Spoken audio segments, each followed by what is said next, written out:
حضور میری تو ساری بہار آپ سے ہے۔ اوناسس نامی ایک یونان کا شخص تھا جو بہت امیر کبیر تھا۔ وہ نمبر لگتے ہیں نا، 8ویں نمبر پہ اور 7ویں نمبر پہ، 6 نمبر پہ دنیا کا امیر ترین شخص کون ہے، تو کسی زمانے میں وہ ان نمبروں میں تھا۔ تو اس کی آنکھوں کے یہ پپوٹے کام کرنا چھوڑ گئے۔ ڈاکٹر سلوشن ٹیپ لگا کے اس کی آنکھ کھول دیتا تھا، سلوشن ٹیپ لگا کے بند کر دیتا تھا اور وہ سو جاتا تھا، پھر وہ کھولتا اور جو ہے وہ اس کو دیکھنا ملتا۔ تو یہ آٹومیٹک سسٹم خراب ہو گیا۔ تو کسی نے اوناسس سے ایک دن پوچھا کہ تیری زندگی کی سب سے بڑی خواہش کیا ہے؟ یہ جہازوں کے بیڑے تیرے ہیں، یہ اتنے بڑے کاروبار ہیں، تا حد نظر پھیلے ہوئے بنگلے، اتنا کچھ، تو کوئی خواہش رہ گئی ہے؟ اس نے کہا ہاں ایک میری خواہش رہ گئی ہے۔ تو سننے والے نے کہا کہ کیا؟ کہا کاش کہ اپنی آنکھیں اپنی مرضی سے کھول سکوں، یہ میری خواہش ہے۔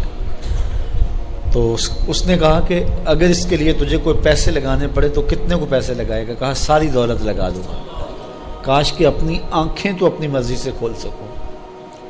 تو میرے ان دوستوں میں سے کئیوں کو آج یہ احساس ہوا ہوگا کہ یہ بھی کوئی نعمت ہے، اور جو 24 گھنٹے ہمارے ساتھ ہے، تو اتنی نعمتیں ہیں ہمارے اوپر اللہ کی، اور اس کو ہم اپنے حساب سے چھوٹا یا بڑا کہہ لیتے ہیں، لیکن وہ اتنی بڑی ہیں کہ اگر وہ چھن جائیں تو پھر پتہ چلتا ہے کہ جو ہے وہ کتنی بڑی نعمت سے ہم محروم ہو گئے۔ میرے ایک ملنے والے ہیں، ان کے منہ میں لعاب کی مقدار کم ہے، جس کو ہم نے کبھی سوچا بھی نہیں کہ یہ بھی کوئی نعمت ہے۔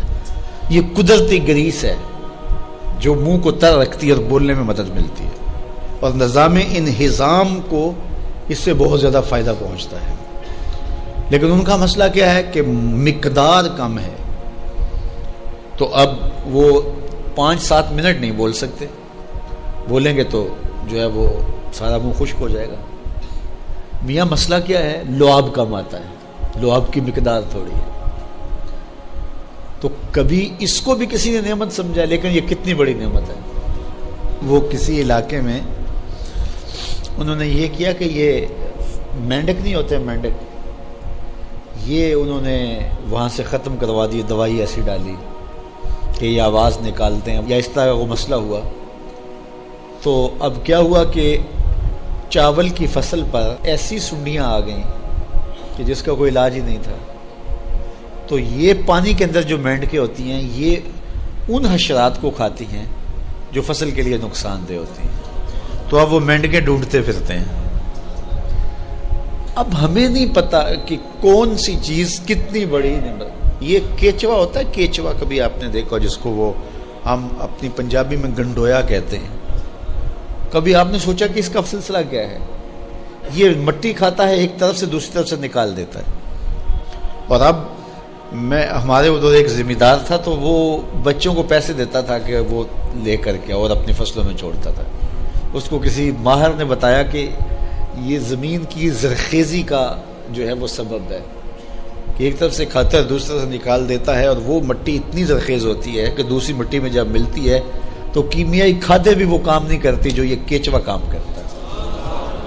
اور ہمیں پتہ ہی نہیں ہے کہ ہمارے اطراف میں اللہ نے کتنی نعمتیں ہمارے لیے پھیلائی ہوئی ہیں۔ تو اس لیے اس کا ایک نظام ہے۔ یہ دنیا کچھ نہیں ہے، اللہ کے قبضے میں سب کچھ۔ تو سب سے بڑی بات یہ ہے کہ اللہ آپ کو خیر کی راہ عطا کر دے، بس۔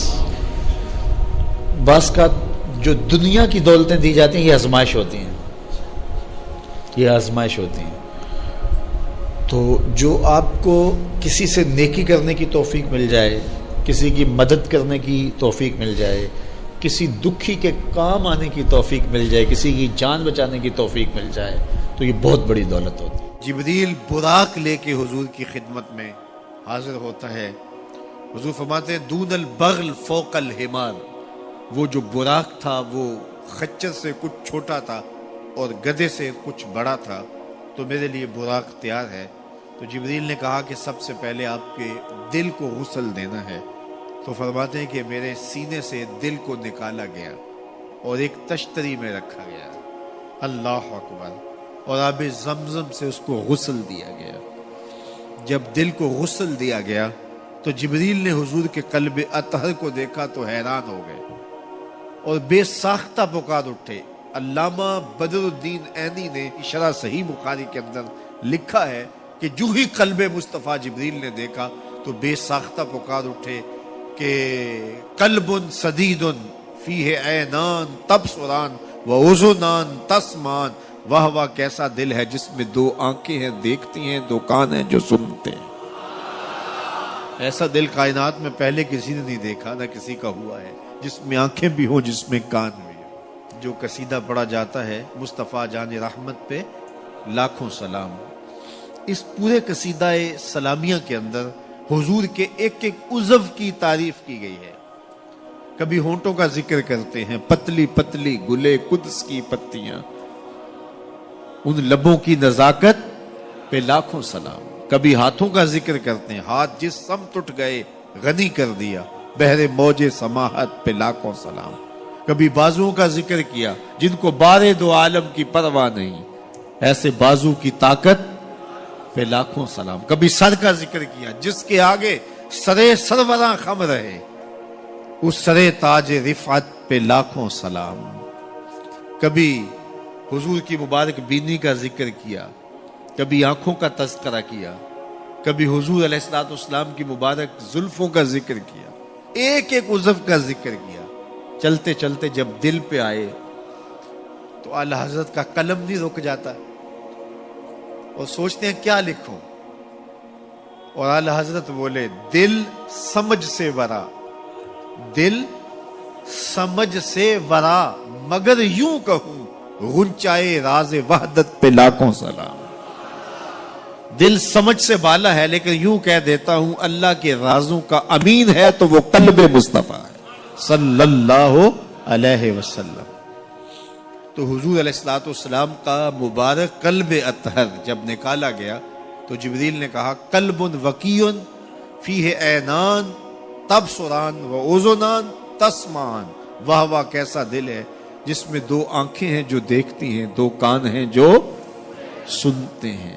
حضور کی آنکھیں ہماری آنکھوں جیسی نہیں ہیں، نہ ہماری آنکھیں حضور کی آنکھوں جیسی۔